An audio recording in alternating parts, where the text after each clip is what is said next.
अच्छा बाबूजी, अभी करंट मैटर, बाबा अमरनाथ गुफा यात्रा हादसा, बहुत बड़ा हादसा हुआ।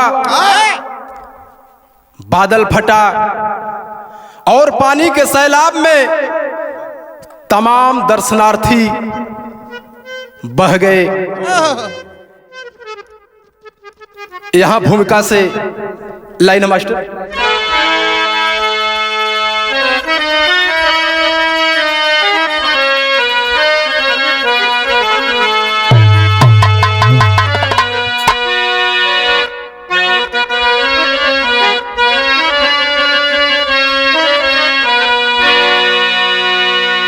अये विधाता,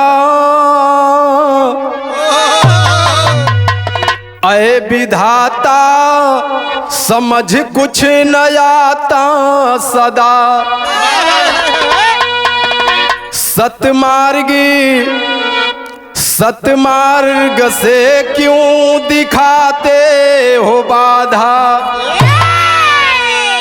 विमल भावले भक्त दर पे पधारे, अमरनाथ को नित्य दिल से आराधा, काहे को इतना तू हो गई निष्ठुर, क्या अपनी लड़ाई है भगते उतारी,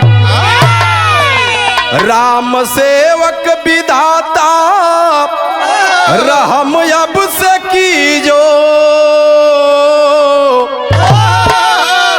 बाबा बर्फा निदर पे आंसू है गारी।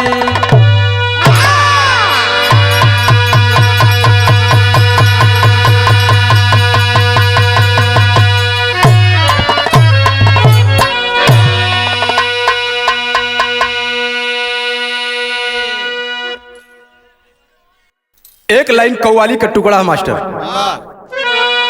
आसमां से उतारा गया है, जिंदगी दे के मारा गया है,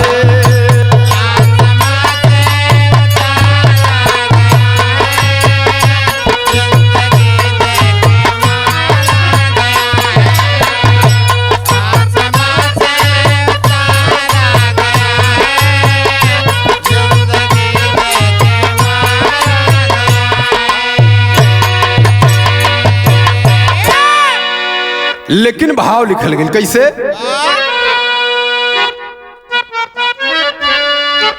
आस दिल में जगी भगतन के, आस दिल में जगी भगतन के, पूर्ण करी है ई बाबा बर्फानी,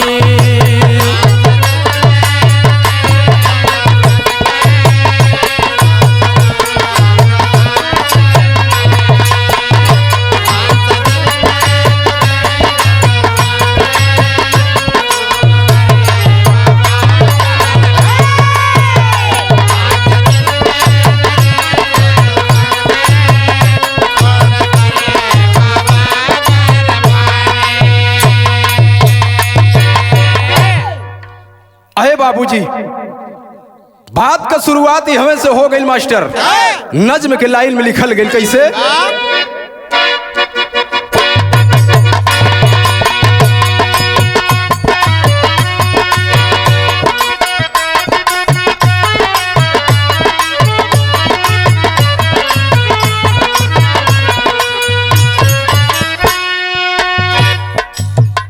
बाबा बर्फानी का धाम अमर धाम सही, बाबा बर्फानी का धाम अमर धाम सही, भक्त चल पड़े सब छोड़ अपन काम सही।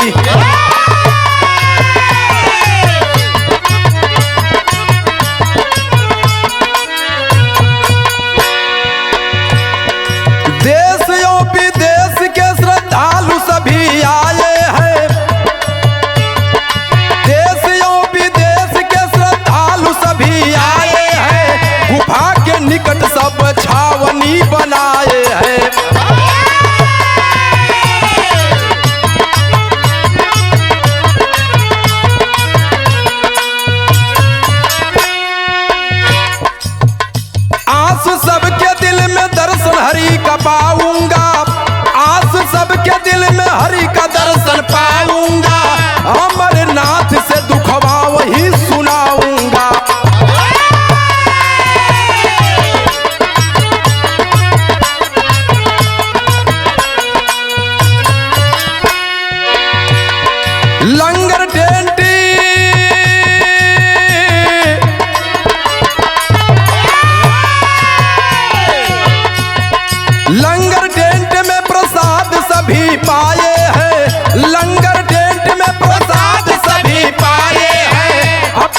श्रद्धालु आवत हुअन बाबा बर्फानी का दर्शन करे खातिर।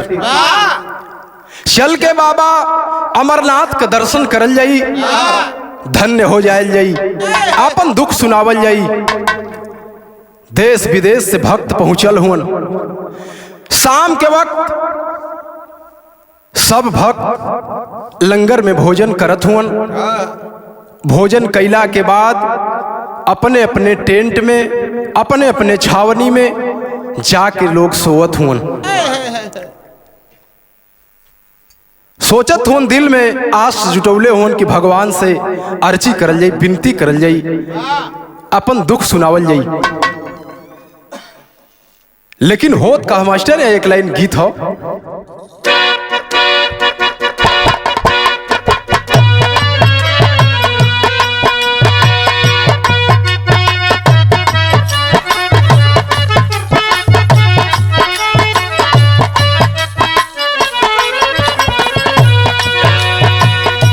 जेठ के दोपहरी घामे जरता जमीन हो, कोरवा में लेला राजा जी। जेठ के दोपहरी घामे जरता जमीन हो, कोरवा में लेला राजा जी। जेठ के दोपहरी घामे जरता जमीन हो,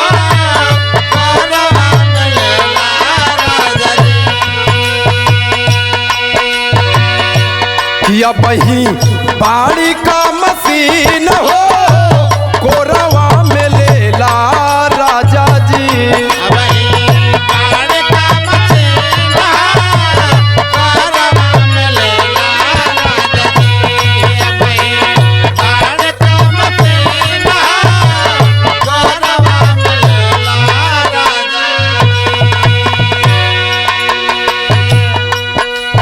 लेकिन भाव लगल कैसे? कारल या राम साबीर,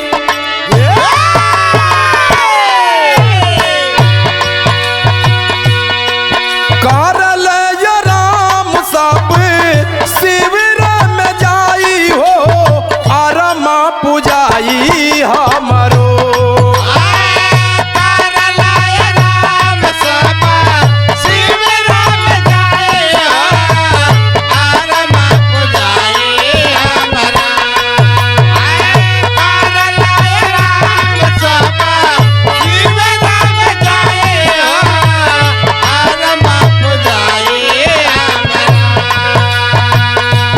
दर्शन करब मान लाई हो, आरमा पुजाई हमरो।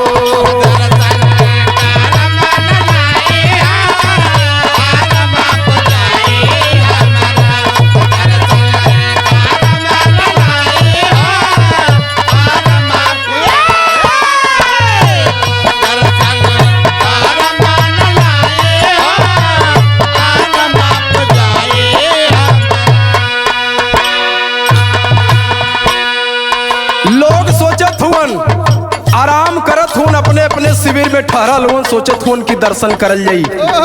तब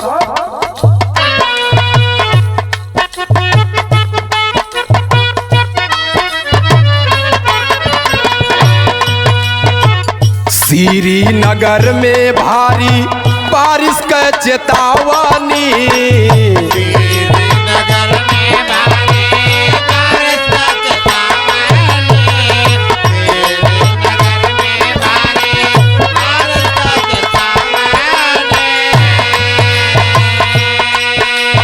चमकेला चपला दृश्य रहली डरावानी।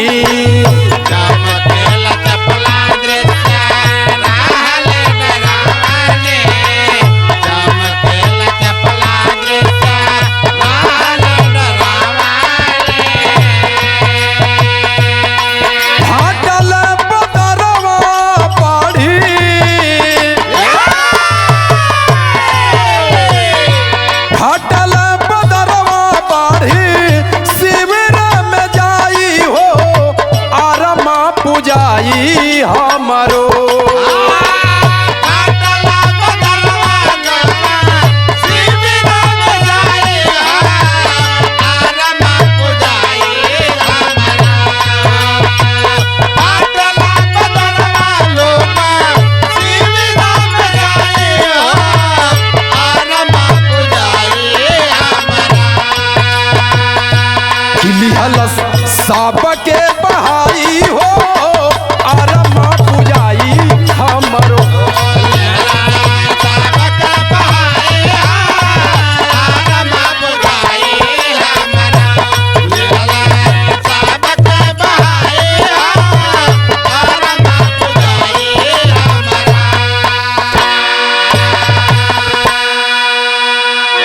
बाबू सब लोग अपने शिविर में आराम करत हुन, विश्राम करत हुन। तब तक सूचना जारी भइल हो कि आज यहाँ बरसात बहुत भारी हुई। लेकिन लोग सोचत हुन कि बरसात न हुई। अपने अपने शिविर में, अपने अपने टेंट में सब लोग सोवल हुन। बाबू हो, तब तक अचानक शाम होते होते बादल फटा है और पानी का सैलाब जब चला है बाबू हो, जे पड़ल हो सब वही में बह लगल बाबू। यहाँ बिरहा के टेरी में लिखल गया मास्टर,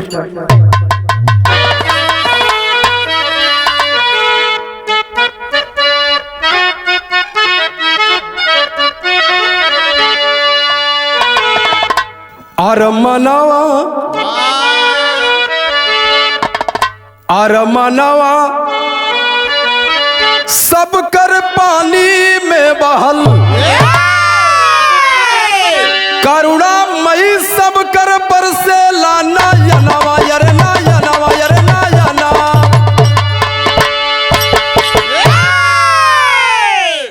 ए बाबू, जब पानी के सैलाब में सब बहत हो, केहू के बाऊ बह गलन, बेटवा बचल हो, केहू के बेटवा बह गल तब बाप बचल हो। जे बचल है आंख से झरझर झरझर रोवत हो, सोचत हो कि हमार बाबूजी बहत जात हो, कैसे बचा ले ही, छटपटात हो सब।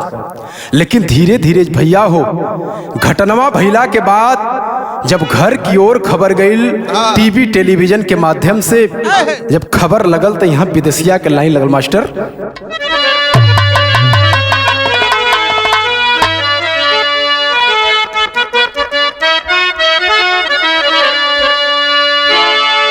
कि दूरदर्शनवा से अलग ली खबरिया हो, श्रद्धालुअन के घरे बाजल मत में के बसिया। आए हो विधाता कैसन गिरवाला बाजरावा हो, अनिष्ठुर नजरिया से बरसे लगली यसिया। अब बाबा बर्फानी सुनीला आहुआ तू ही बड़े दानी, अराउर शरण में टूटल 15 लोगी के जनवा। अजल के प्रवाह में 50 लोग लापता भइल, अगम में बदली गईली सब ही के खुशिया। आए है बाबूजी, पानी में बहत हुए लोग, कोई खाई में गिरल, कोई पानी के टकराव में जाके पहाड़ से टकरात हो, कोई पानी में बुड़ के मर गल, डूब के मर गल। लोग जी बचल हो, हाहाकार मचल हो, केरी बाप रे बाप, आज अमरनाथ के गुफा में ये प्रभु कैसी माया है, ये क्या दिखा रहे हैं। कोई का हिम्मत करत ना हो बाबू कि जाके कोई के कोई बचा ले। घरे जब खबर मिलल है टीवी टेलीविजन से, जेकरे जेकरे घर के गयल हुन, सब लोग छाती पर हाथ रखले बा कि हमार बाबूजी गयल हुन, हमार भैया गयल हुन, हमार मम्मी गयल हैं। सब लोग टीवी पर बैठ के देखत हो कि कहीं हमारो बाबू और माई अखिया से नजर आ जा। बाबू लोग टीवी पर बैठल हुन, देखत हुन जब बाबू माई नजर ना आवत हुन, आंख में झरझर झरझर आंसू जे खड़ा हो गिरत हो। यहाँ सरंगी गीत लगल मास्टर,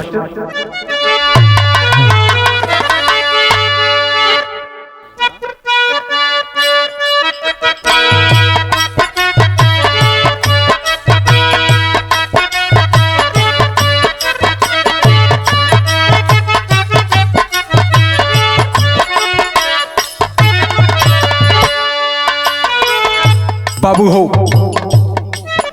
देखें अब होत का हो। केहू के बाबू छूटल, केहू के माता मातारिया हो, केहू के मातारिया हो, तो हूँ का कैला भगवान जी।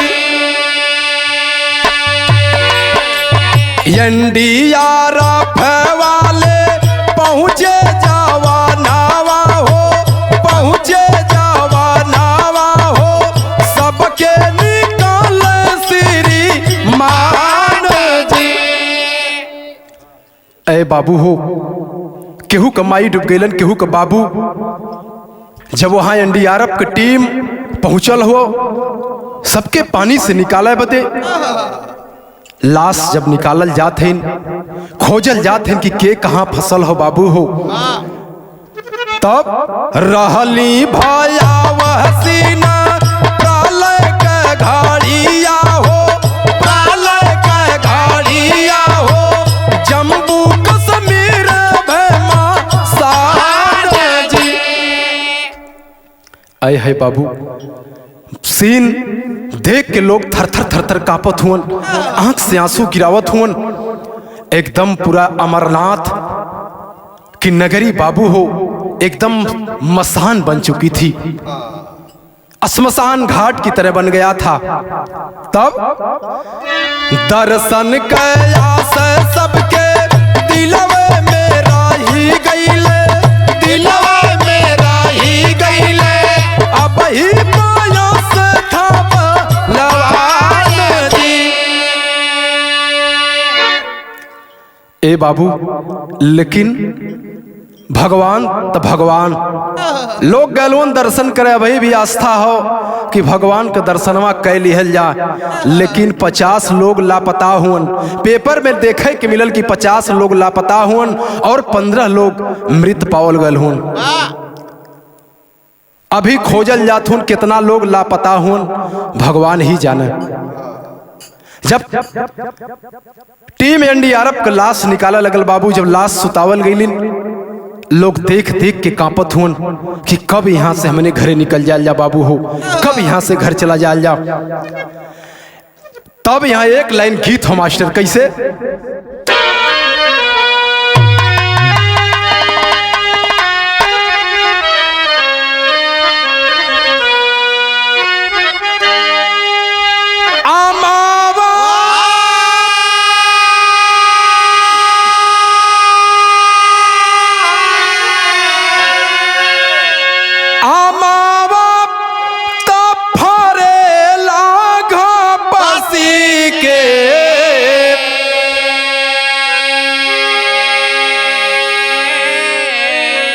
तापर सुगा मेरा राय, तापर सुगा मेरा राय, तापर सुगा मेरा राय, अरे अमावा तापर लाजो पति के, अरे अमावा तापर लाजो पति के, तापर सुगा मेरा राय, तापर सुगा मेरा राय, तापर सुगा मेरा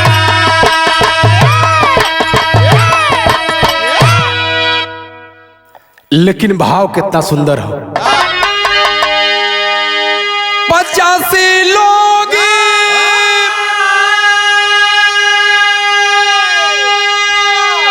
85 लोग पानी में सबैले,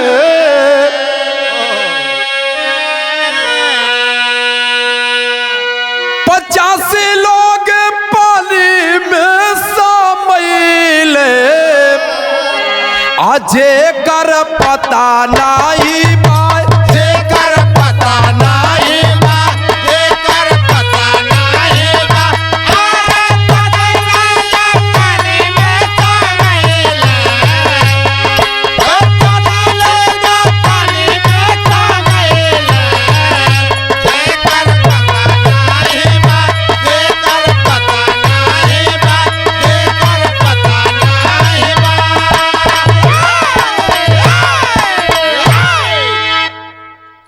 अरे बाबू 50 लोग जे समागल होकर पता ना हो। तब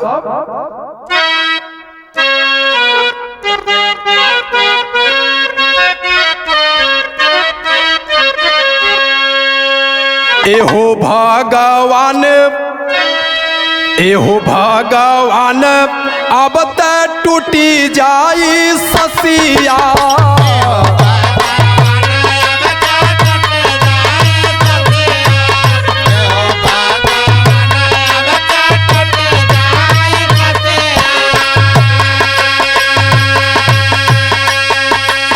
लेकिन अमर धाम के बनाई दे वापसिया।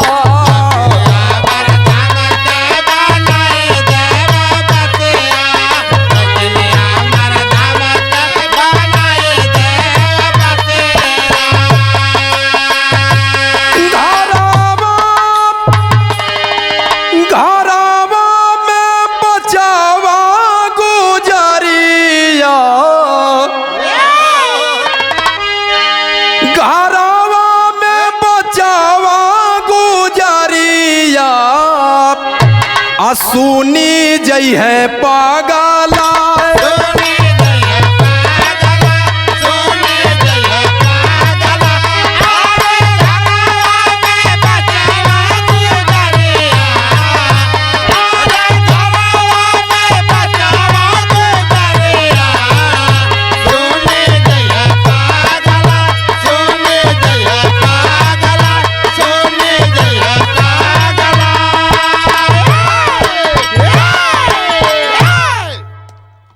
अरे बाबू भगवान से सब विनती करत हो जेकरे घरे के गैल हुन।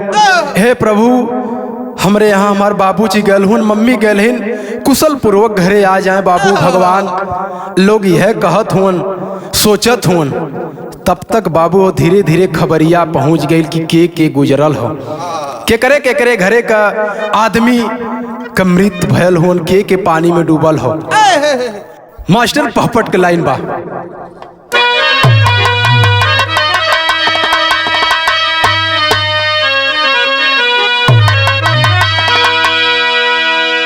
लगी खबर तब कांप गयल हिंदुस्तानवा, मनवा धूमिल बा। अरे लगी खबर तब कांप गयल हिंदुस्तानवा, मनवा धूमिल बा। आय आवे नाही केहू के चयनवा, मनवा धूमिल बा।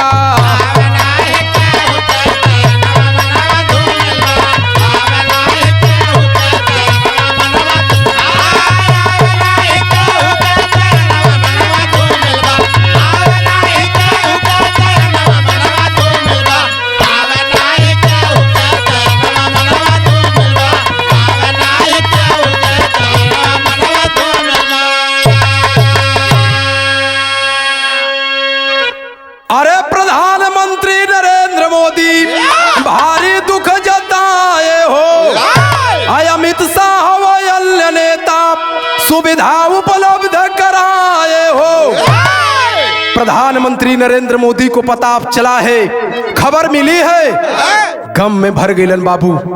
उनके भी आंख से आंसू गिरे लगल कि है रे श्रद्धालु, आज हमारे देश के श्रद्धालु भगवान भोलेनाथ के दर्शन के लिए गए थे, आज पानी के सैलाब में बह गए। तब लगा तो तल पर मिली ना कफनवा, मनवा धूमिल बा। आयावे नाही केहू के चयनवा, मनवा धूमिल बा।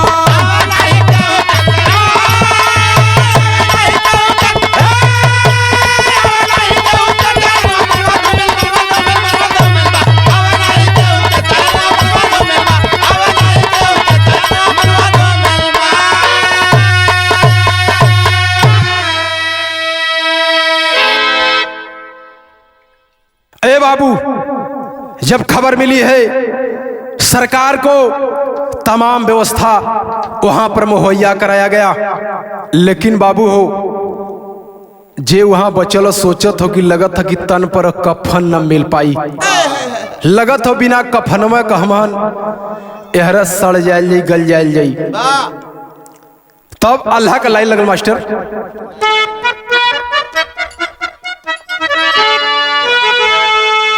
कि रोकले रोकाले नहीं आँखिया से यसिया बाबू,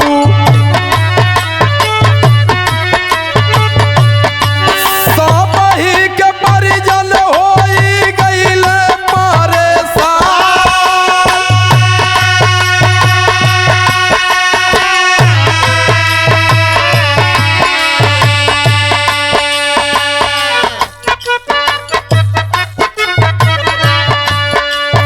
सब ही करेला फोन, फोनवा न लागे बाबू।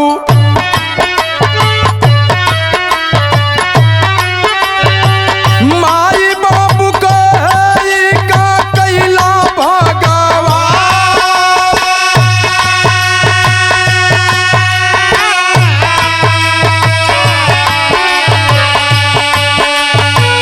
मौत का बादर ताबू गगन से बरसवाला बाबू।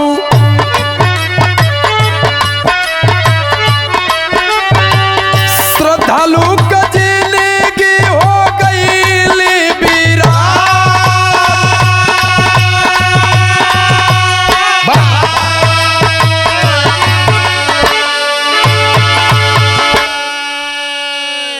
ए बाबू, लोग सोचत हुवन कि आज मौत का बादर भगवान कपारे पर गिरौलन, लेकिन गम सबके पूरे हिंदुस्तान में जेकरे जेकरे घरे के गैल बड़न सबके गम हो कि हमार परिवार के आदमी कहाँ हुवन, कैसे हुवन। बिरहा के लाइन में खड़ी लगल मास्टर कि गमवा के गम होला, अरे का कैला तो भोला। आ बीचे धारा में नेवरिया फसवला तो आई।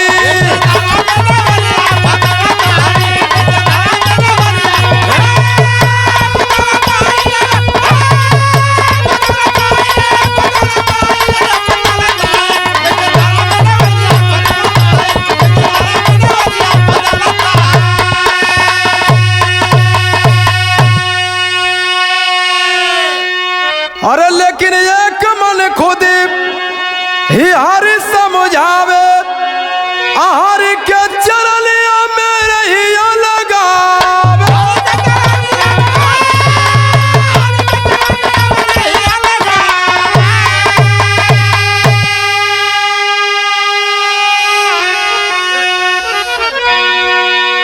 कुदरत का हवे ऐसल, और माया कहीं धूप कहीं छाया। आ कहीं बरसल बदरिया फसवला तो है।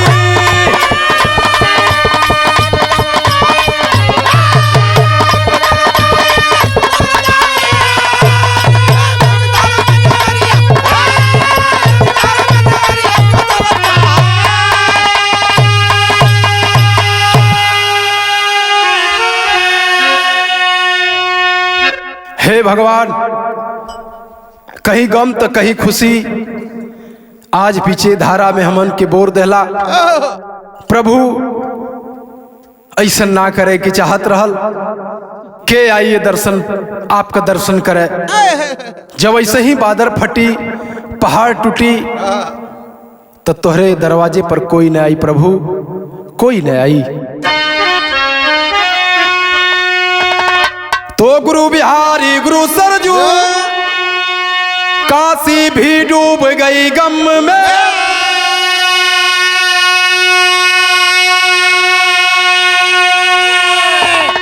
राम सेवक कवि मोती जी, हंसराज रहे सितम में।